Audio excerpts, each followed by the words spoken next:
Thank you, Bodhi, for that great discussion on the key cultural considerations involving Indigenous and Torres Strait Islanders within Australia. Moving on to the second part of our video, I'm here to discuss the pedagogical considerations that we need to implement regarding teaching within a classroom context. Before we discuss the pedagogical approaches to teaching within a classroom, it is important that we must discuss where we would fit this into the curriculum. ACARA gives us a cross-curriculum priority which refers directly to Aboriginal and Torres Strait Islanders' point of study. This involves acknowledging the history and cultures and prioritising the opportunity for all young Australians to gain a deeper understanding and appreciation of Aboriginal and Torres Strait Islanders within Australia. Within this area of study, there are three areas that we must acknowledge for the cross-curriculum priorities.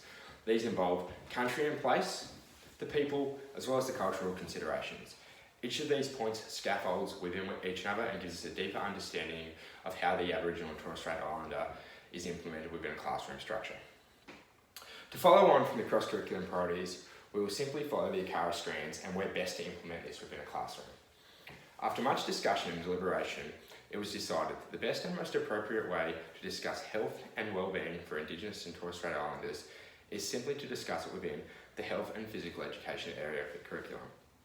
There are many content descriptors which directly reflect on the health and well-being, particularly preventative health and measures that can be undertaken not only for Indigenous Australians but for all Australians.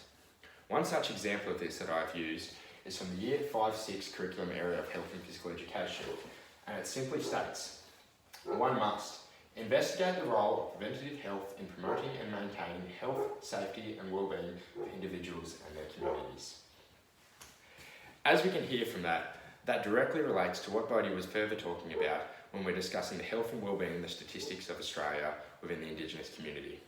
Acknowledging that they do have poorer health statistics is one way we can do it. However, we need to acknowledge overall health for all Australians, not just non-Indigenous, but Indigenous Australians.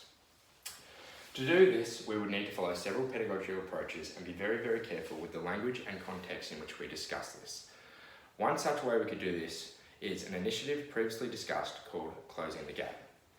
Closing the Gap is a government-based initiative which helps to reduce the disadvantage among Torres Strait Islanders and Aboriginals within respect to life expectancy, child mortality rates, access to early childhood education, and also employment. This was founded in 2008, and as we can see, it outlines clear goals where we can close the gap within these areas. It is estimated that by the year 2031, we will have significantly reduced these to become more appropriate within non-Indigenous and Indigenous Australians. To further on this with pedagogical practices, we must figure out how we would implement this within a lesson plan. There are several areas in which we can do this. However, one key cultural program we can use to do this is the 3 C's method of pedagogy.